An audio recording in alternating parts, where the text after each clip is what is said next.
말씀 시편 91편 3절 말씀 9절까지입니다. 91편 3절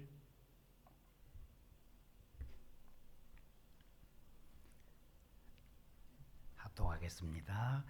이는 그가 너를 새 사냥꾼의 올무에서와 심한 전염병에서 건지실 것이미로다. 그가 너를 그의 깃으로 덮으시리니 그의 날개 아래 피하리로다. 그의 진실함은 방패와 손방패가 대신하니 너는 밤에 찾아오는 공포와 낮에 날아드는 화살과 어두울 때 퍼지는 전염병과 밝을 때 닥쳐오는 재앙을 두려워하지 아니하리로다. 1000명이 내 왼쪽에서 10,000명이 내 오른쪽에서 엎드려지나 이 재앙이 내게 가까이 하지 못하리로다. 오직 너는 똑똑히 보리니 악인들의 보응을 너가 보리로다. 내가 말하기를 여호와는 나의 피난처시라 하고 지존자를 너의 거처로 삼았으므로. 아멘.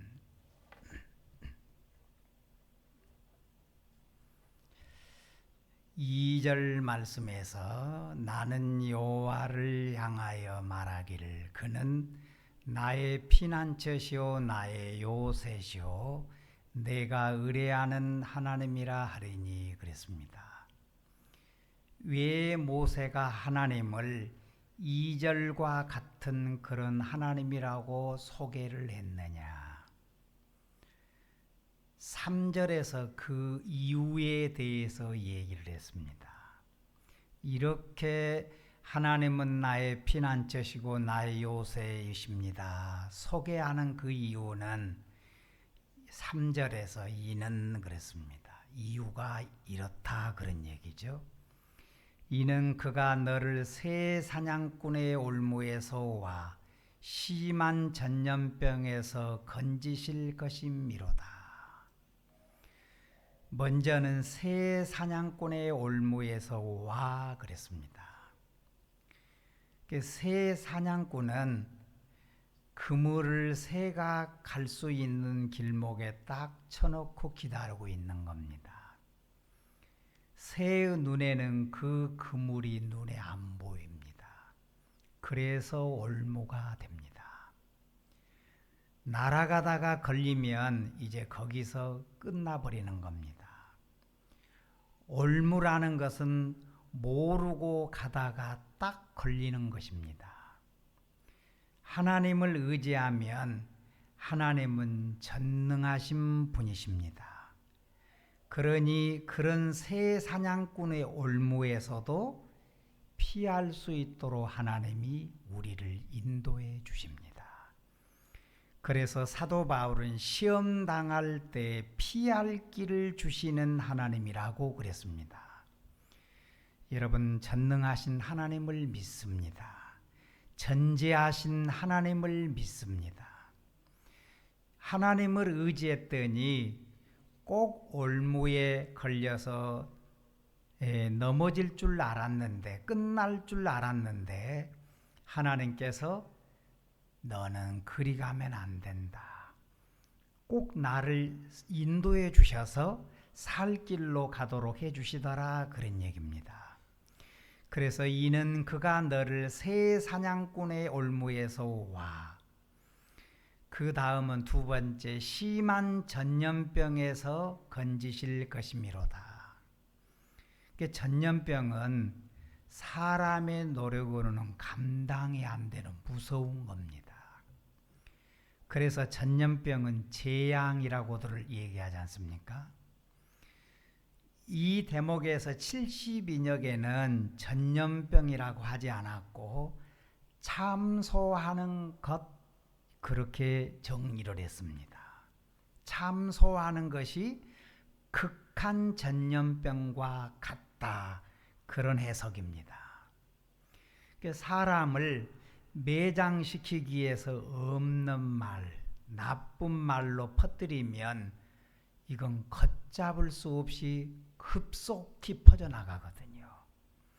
그러면 멀쩡했던 사람들까지도 매장되어 버릴 수 있는 겁니다.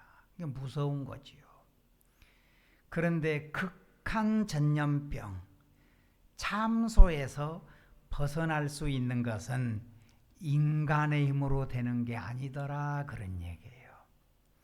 이럴 수도 없고 저럴 수도 없고 딜레마에 빠져 있을 때에도 하나님을 의지해라, 그런 얘기입니다.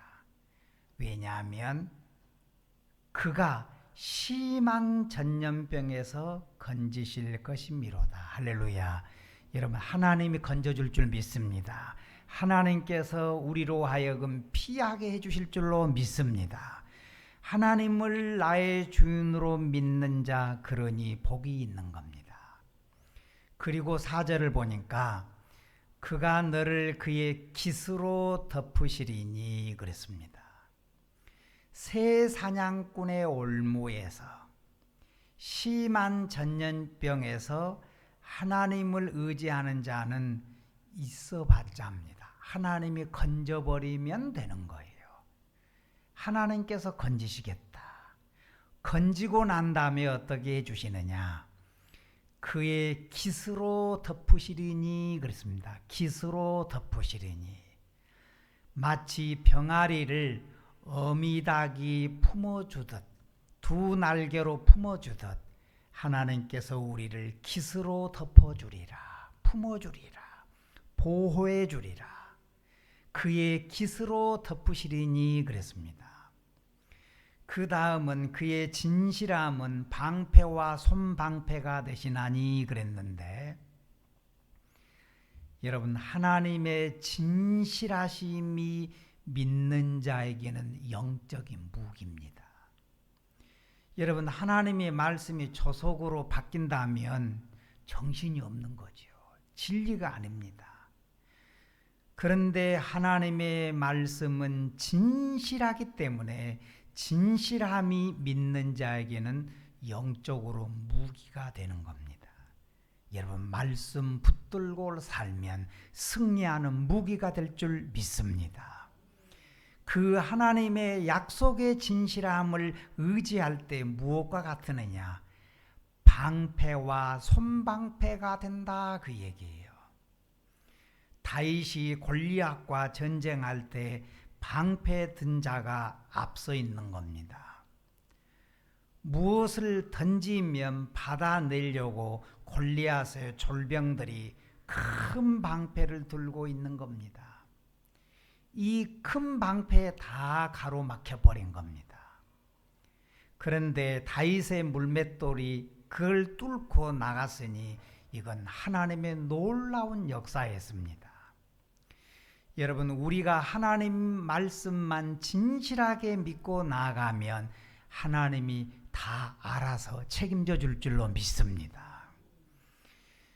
5절 6절 말씀은 급한 상황들을 얘기합니다. 너무너무 급한 상황들. 사람이 급해지면 정신을 차리기 어렵습니다. 이럴 때는 사람이 정신을 차려서 어쩌고 할 여지가 없습니다. 그런데 전능하신 하나님만 의지하면, 하나님 말씀만 진실하게 믿고 나아가면 그런 것까지도 하나님께서 다 막아주리라, 그런 얘기예요. 여러분, 전지전능하신 하나님을 내가 믿습니다. 7절에서는 1000명이 내 왼쪽에서 10,000명이 내 오른쪽에서 엎드려지나 이 재앙이 내게 가까이 하지 못하리로다. 어떤 일이 닥치더라도 하나님께서 택한 백성들 깃으로 덮어주겠다. 어미 닭이 병아리를 품듯 내가 너희들을 보호해주겠다. 할렐루야. 그러면서 결론이 9절 말씀입니다. 너가 말하기를 여호와는 나의 피난처시라 하고 지존자를 너의 거처로 삼았으므로 그랬습니다. 이 말씀이 결론입니다. 모세가 체험을 했습니다. 하나님은 나의 피난처시더라. 믿어보니까, 의지해보니까, 믿고 살아보니까 하나님은 나의 피난처시더라, 그런 얘기예요. 여러분, 살려주시는 분, 보호해주시는 분은 여호와 하나님이 나의 피난처이십니다. 여러분, 한 주간도 나의 피난처 되신 하나님을 의지하기를 소망합니다. 의지하며 노래하며 살기를 소망합니다. 다 승리할 수 있도록 주의 역사로 보호해 주실 줄로 믿습니다. 하나님을 찬양합니다. 할렐루야. 기도하겠습니다. 크신 하나님을 찬양합니다. 하나님만이 나의 피난처이십니다. 믿어보니, 의지해보니 하나님은 나의 피난처이십니다.